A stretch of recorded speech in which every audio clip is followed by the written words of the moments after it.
Hey everyone, welcome back to another recap podcast from SNXweave, where we give quick weekly recaps of news and important updates from the previous week from the Spartan Council, core contributors, and Ambassador Council.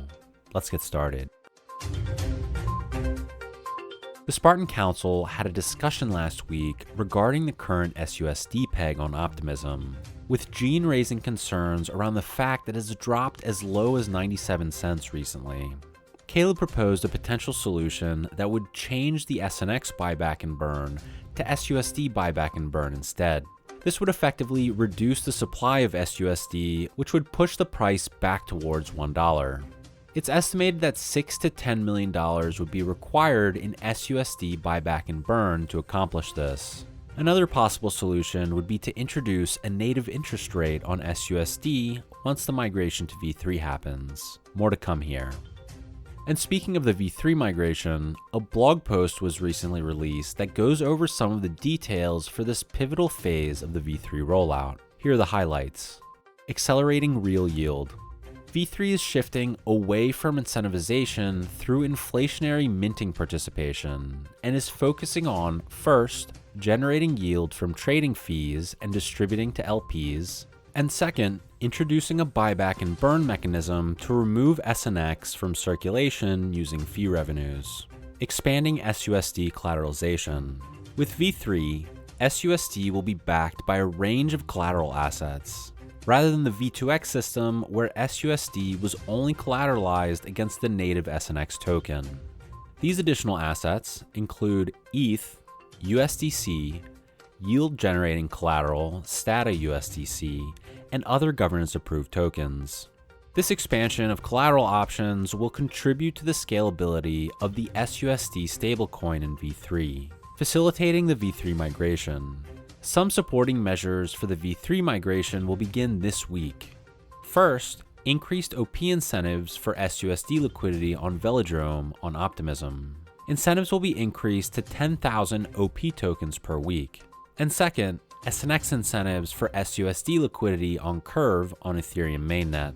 Synthetics will introduce 20,000 SNX tokens per week in incentives for LPs in the SUSD, USDC, DAI, USDT pool on Ethereum mainnet. Migration plan and mechanics. The migration will begin in June and will proceed in two phases. The first is the Ethereum mainnet migration, which will allow SNX stakers to migrate their positions to V3. The second is the Optimism migration. After the Ethereum mainnet migration, Synthetics V3 will be deployed to Optimism, and the migration process will extend to Optimism SNX stakers. The V3 migration will further push Synthetics in the direction of building a robust, decentralized ecosystem of derivative protocols on Synthetics liquidity and infrastructure, while enabling builders, traders, and liquidity providers to scale on-chain derivatives.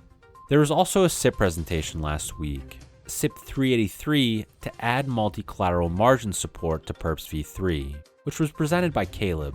He explained that rather than only having SUSDC available as trading margin, users would be able to deposit wrapped ETH or BTC and receive SNX ETH and SNX BTC to use as margin for trading. In addition to a feature upgrade that improves user experience, this addition will allow for the opening of delta-neutral positions for traders interested in farming the funding rate. The introduction of new margin collateral types does add a step for LPs during liquidations, however. Currently, since the LP collateral and trading margin are both SUSDC, LPs receive a portion of the SUSDC margin as their reward when liquidations occur, which can then be added to their LP position. Since SNX ETH and SNX BTC won't be supported LP collateral, LPs will be responsible for unwrapping those liquidation rewards. This approach was decided on in favor of swapping the collateral at liquidation prior to distributing the rewards because of the risk involved. Specifically, the fact that systematic token swaps would introduce the possibility of sandwich attacks.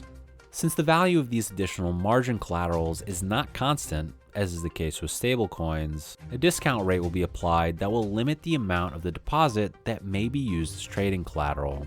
This discount rate will be set based on the expected price impact to LPs, who would have to unwrap and sell their non-SUSDC staking rewards. There are a number of governance configurable variables that would enable the Spartan Council to limit LP risk as well. The introduction of non-stablecoin margin also introduces the possibility of liquidation without any open positions if the value of that margin drops significantly. Next, Synthetix announced the launch of an SNX incentive program for perps trading on Base, which is starting today, May 22nd. For details, check out the article linked in our blog.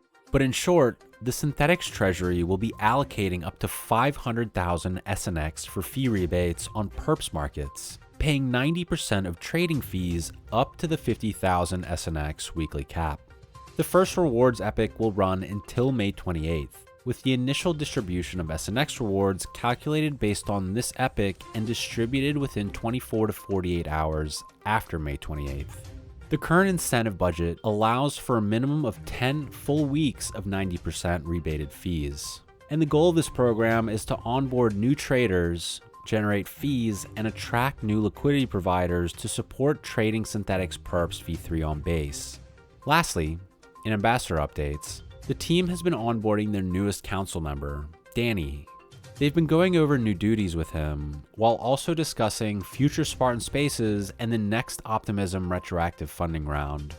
The council has been reaching out to all of the Synthetix ecosystem protocols, as well as communicating with Season 5 OP grant applicants to gather feedback. And that's it for today's updates. Be sure to check out our weekly recap blog post, share this podcast link, and let us know what you think and what you'd like to hear more about from SNXweave. Thanks for listening.